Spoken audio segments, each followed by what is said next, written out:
Praise the lord. యేసుక్రీస్తు ప్రభువారి ఘనమైన నామంలో అందరికీ ఈ నూతన దినపు శుభాలు. గడిచిన మాసమంతా కూడా దేవుడు తన మహాకృప చేత మనల్ని, మన కుటుంబాలను ఎన్నో ప్రమాదాల నుంచి, విపత్తుల నుండి, అనారోగ్య పరిస్థితుల నుంచి ఎంతో క్షేమమిచ్చి కాపాడి ఈరోజు మరొక నూతన మాసంలోకి మనల్ని ప్రవేశింపచేసిన ఆ దేవాది దేవునికి కృతజ్ఞతాస్తుతులు చెల్లించుకుంటూ పేతురు రాసిన మొదటి పత్రిక 5వ అధ్యాయం 6వ వచనాన్ని జ్ఞాపకం చేసుకుందాం. దేవుడు తగిన సమయమందు మిమ్మును హెచ్చించినట్లు ఆయన బలిష్టమైన చేతి క్రింద దీన మనస్కులై ఉండుడి.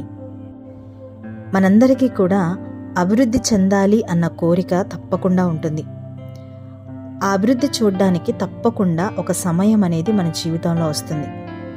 ఆ సమయం కొరకు మనం వెయిట్ చేస్తాం అనేది ఎంతో ప్రాముఖ్యమైన విషయం. అయితే చాలాసార్లు మనం తొందరగా పైకి రావాలి, తొందరగా ఎదగాలి, త్వరగా నేను అభివృద్ధి చెందాలి అని అడ్డదారుల్లో ప్రయత్నిస్తూ ఉంటాం. అలా గనక ప్రయత్నిస్తే ఎలాగైతే పైకి వస్తామో అలాగే తిరిగి పోగొట్టుకోవాల్సి వస్తుంది. అనేకులు ప్రార్థన చేస్తున్నారు, అయినా ఇంకా ఎందుకని జీవితంలో జవాబు రావడం లేదు. ఎన్నో దినాల నుండి ప్రార్థన చేస్తున్నాను కదా, ఉపవాసం ఉండి కూడా ప్రార్థన చేస్తున్నాను, అయినా జవాబు రావడం లేదు, నా ప్రార్థనను దేవుడు వినట్లేదేమో అని అనుకుంటూ నిరుత్సాహపడుతూ ఉంటారు. ఒక విషయం మనం జ్ఞాపకం చేసుకోవాలి, ఏంటంటే దేవుడు మన ప్రార్థన వినకపోవడానికి ఆయన చెవులు మందముగా లేవు. ఆయన తప్పకుండా ప్రార్థన ఆలకిస్తున్నాడు, వింటూ ఉన్నాడు. కీర్తనల గ్రంథం 65:2 చూస్తాం, ఆయన ప్రార్థన ఆలకించువాడు అని. అయితే తప్పకుండా మనకి జవాబు అనేది వస్తుంది. ఆ జవాబుని పొందుకునే దాని కొరకు ఒక సమయం కూడా ఉంది. ఆ సమయం కొరకు మనం వేచి ఉండడం అనేది చాలా ప్రాముఖ్యమైన విషయం.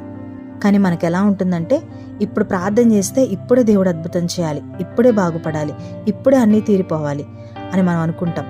ఇది చాలా తొందరపాటు. దేవుడు చేయాలనుకుంటే ఒక్క క్షణం చాలు. కొన్నిసార్లు వెంట వెంటనే అద్భుతాలు కూడా అయిపోతూ ఉంటాయి. అదే క్రమంలో కొన్నిసార్లు ఆలస్యం కూడా అవుతాయి. ఆయన చేసే ప్రతి కార్యము కొరకు తప్పకుండా ఒక సమయం ఉంది. ఆ సమయం కొరకు వేచి ఉండడమే మనం నేర్చుకోవాల్సింది. పుట్టిన పిల్లలకు పాలు మాత్రమే తావిస్తాం. అలాగే ఒక 6 నెలలు అయ్యాక కొంచెం తినిపించడం నేర్పిస్తాం. ఇక తింటున్నాడు కదా అని చికెను, మటన్ వేసేసి పెట్టం కదా. ఎప్పుడు ఏం తాగించాలో, ఎప్పుడు ఏం తినిపించాలో మనకి బాగా తెలుసు. చిన్నపిల్లలకు బండి తోలమని ఇచ్చేస్తామా? ఇవ్వం కదండి. వారు తోలడానికి హుషారుగా ఉన్నా అప్పుడే వాళ్ళకి ఇవ్వం. ఏ వయసులో ఏమి ఇవ్వాలో, ఏ సమయంలో ఏది ఇవ్వాలో అవే ఇస్తాం, అవునా?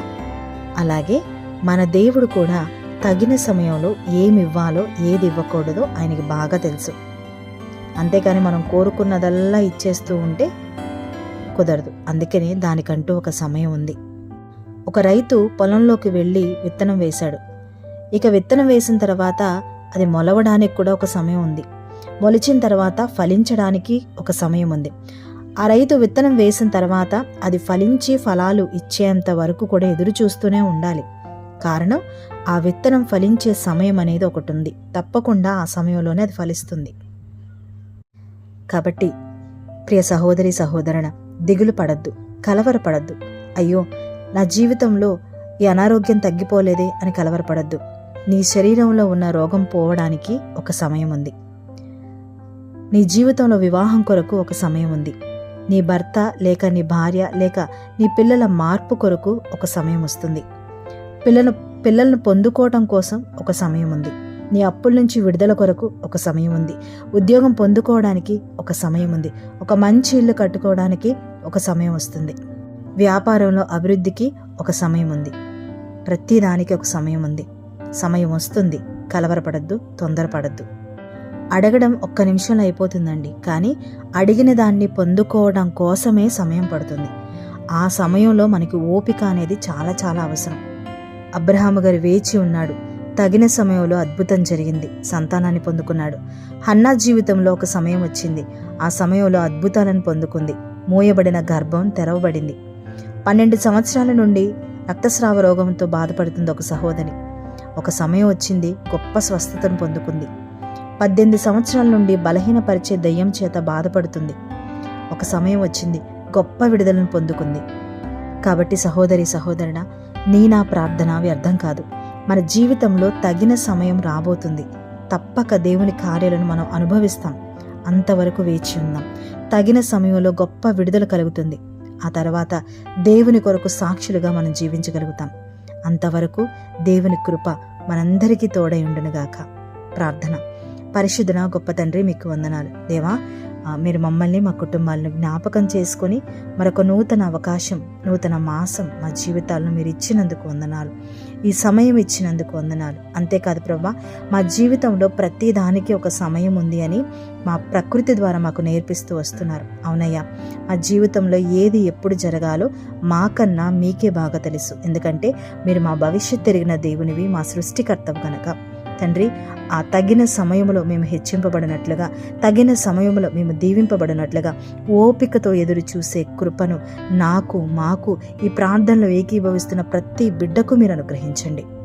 వివాహాల కోసం ఎదురు చూస్తున్న వాళ్ళని, ఉద్యోగాల కోసం ఎదురు చూస్తున్న వాళ్ళని, దేవా, బిడ్డల కోసం ఎదురు చూస్తున్న వాళ్ళని, కుటుంబాల్లో మార్పు కోసం ఎదురు చూస్తున్న వాళ్ళని, ప్రతి దానికి నీకు ఒక సమయం ఉంది గనక ఆ సమయం వరకు మేము కనిపెట్టి ఓపికతో నిలిచి ఉండే కృపను మాకందరికీ అనుగ్రహించమని, ఈ దినమంతా కూడా ప్రభా, ఈ మాసమంతా కూడా మీ కృప కృమ్మరించమని వేడుకుంటున్నాం. దేవా, ఈ దినం ప్రయాణాల్లో, పనిపాట్లలో, అన్ని విషయాల్లో మీ హస్తము మాకు తోడుగా ఉంచండి.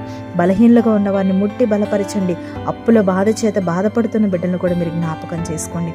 వారికి కూడా సరైన సమయానికి విడుదల కలిగించమని యేసుక్రీస్తు ప్రభు వారి ఘనమైన నామంలో అడిగి వేడుకొని ప్రార్థించి పొందుకొని ఉన్నాము తండ్రి. ఆమేన్.